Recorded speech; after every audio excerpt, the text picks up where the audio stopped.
Bom, nós vamos começar hoje à noite uma série bíblica, da exposição bíblica do Evangelho de Lucas. Nós vamos começar a estudar o Evangelho de Lucas e é uma alegria para nós, primeiro domingo de fevereiro, a gente começar a estudar 24 capítulos.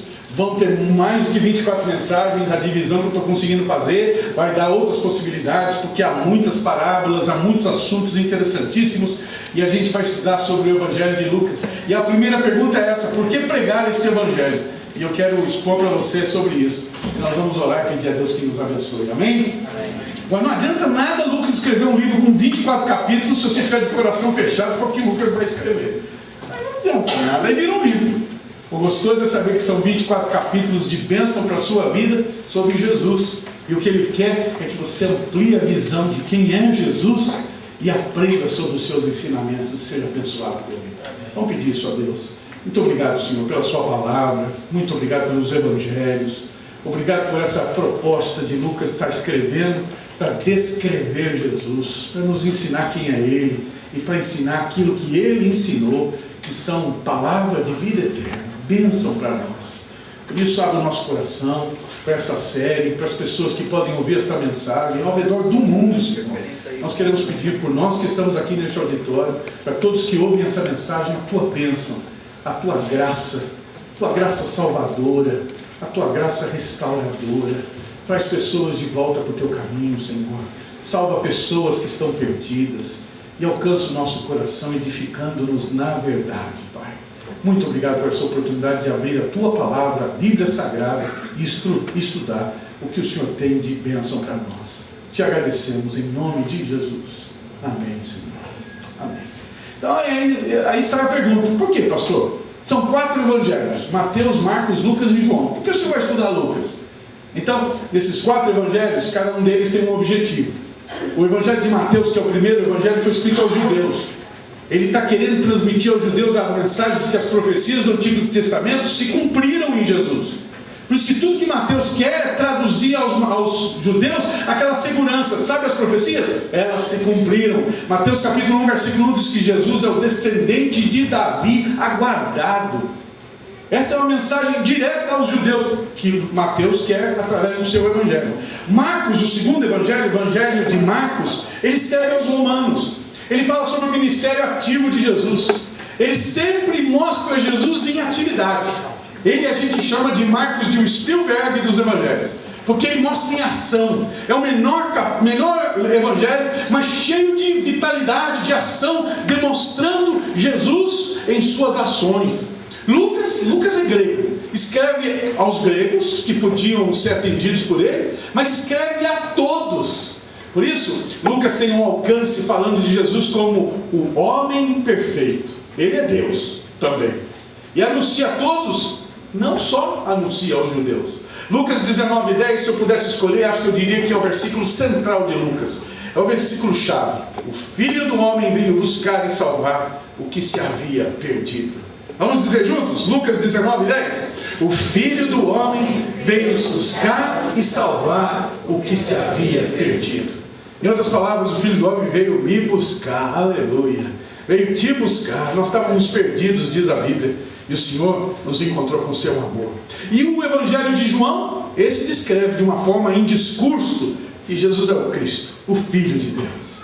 Esse é o evangelista, esse é aquele que descreve Jesus de uma maneira amorosa, melada, desse amor do Senhor descrito como o Cristo, o Filho do Deus vivo. Aleluia. Por isso, os 4 primeiros versículos é o início da série. Os 4 primeiros versículos, o Lucas apresenta suas intenções. Olha o que diz Lucas capítulo 1, versículo de 1 a 4. Muitos já se dedicaram a elaborar um relato dos fatos que se cumpriram entre nós, conforme nos foram transmitidos por aqueles que desde o início foram testemunhas oculares e servos da palavra. Versículo 3. Eu mesmo investiguei tudo cuidadosamente, diz Lucas, desde o começo, e decidi escrever-te um relato ordenado, ó excelentíssimo Teófilo, para que tenhas a certeza das coisas que te foram ensinadas. Amém. Esse aqui é um tratado das intenções do Lucas ao escrever o Evangelho. E ele revela para nós aqui as suas intenções. Por isso a gente pode chamar de Evangelho apurado. Um evangelho que ele quer descrever cuidadosamente as ações de Jesus. Lucas era grego, da cultura grega, uma cultura riquíssima em conhecimento. Ele era médico, Paulo chamava de médico amado. E ele escreve o evangelho de Lucas e o livro de Atos dos Apóstolos. Atos dos Apóstolos é uma continuação do evangelho de Lucas.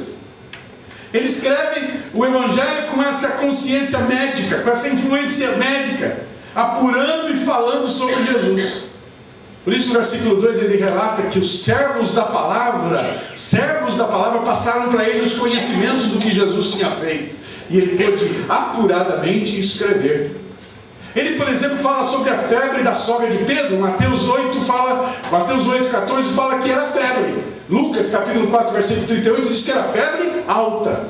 Está vendo a descrição? É médica. Ele tem conhecimento, ele podia dizer. Lucas fala que a cura do leproso, o homem com lepra que os evangelhos comentam, ele lá em Lucas 5,12 diz que era um homem coberto de lepra. Ele sabia do estado físico daquela enfermidade, daquele homem. O homem da mão atrofiada que os evangélicos descrevem que Jesus curou, Lucas capítulo 6 informa ser a mão direita. Por quê? Porque ele é detalhista. Por isso o evangelho de Lucas nos fascina para estudar, para aprender, para ouvir Deus falando através de Lucas no que Jesus fez. A mulher com hemorragia há 12 anos, ele ocultou que ela teria gasto todo o dinheiro tentando a cura. Ele estava querendo proteger a classe médica. A preocupação de Lucas era não dizer que os médicos foram charlatões, não. Eles não roubaram ela, não. Ela gastou tudo porque ela tinha esperança, mas só Jesus curou ela. Aleluia. É o jeitão de Lucas. Assim percebe a preocupação de Lucas. É ser preciso e ser sábio em colocar. Ele é o evangelista. Ele é amigão do apóstolo Paulo. E ele faz então essa apresentação apurada. E por isso no capítulo 1, versículo 1, ele começa dizendo: muitos se dedicaram a escrever sobre os relatos que hoje vou escrever. Muitos. Mas qual é o perigo? As interpretações, as distorções, as maneiras de ver. E Lucas então se dispõe a escrever com descrição apurada, histórica de Jesus e os seus ensinamentos. E agora a pergunta: por que 4 evangelhos, pastor? Só para que a gente possa ter no começo dessa série conhecimento. Por que tem 4 evangelhos? Olha as preocupações dos judeus. 4 pontos cardeais, 4 direções do vento, 4 estações do ano. Sabe o que o número 4 significa para eles? Designa essa totalidade da terra, do universo. 4 evangelhos escolhidos de maneira a mostrar que a totalidade das informações sobre Jesus estavam completas. Os 4 evangelhos descrevem o que Jesus fez. Aliás, a Bíblia diz que muitos outros atos Jesus fez. Mas o que está aqui é para relatar e testemunhar para nós. Senão, não caberia nos livros. Por quê? Só estes evangelhos estão na Bíblia. Por que a Bíblia só tem Mateus, Marcos, Lucas e João? Apareceu o evangelho de Pedro agora, né? Foi revelado, saiu numa revista. Muito bacana, eu não tenho, eu já li. Mas o evangelho de Mateus, Marcos, Lucas e João foi aceito pela igreja primitiva, pela comunidade cristã que vivenciou a formação histórica do cristianismo. E são, irmãos, documentos que puderam ser analisados por testemunhas oculares. Então tem peso. O evangelho de Marcos, Lucas e João referendam o que Jesus fez. E está revelado. É o evangelho da boa nova. A palavra evangelho quer dizer boa nova, gospel. A boa nova está sendo anunciada. E Lucas faz isso de uma maneira brilhante, maestral. E a quem foi escrito? Olha o que diz no capítulo 1, versículo 3. A Teófilo. E o que é Teófilo? Teófilo, além de nome próprio, que significa amigo de Deus. Theo é Deus no grego. E philos é amigo. É onde origina a palavra filantropia. Então para que ele está escrevendo? Para os amigos de Deus. É mais do que para uma pessoa. Agora, irmãos, cá para nós. Se ele escreveu para Teófilo 24 capítulos para falar de Jesus, que paixão pelo Senhor, hein? Que lindo, que exemplo. Agora, se ele escreveu para todos nós, aleluia, amém, nós estamos aqui para ouvir. Que oportunidade. Por isso a corrente é muito forte, que crê que Teófilo são todos os amigos de Deus. Aqueles que estão buscando, que querem conhecer a respeito do Filho de Deus.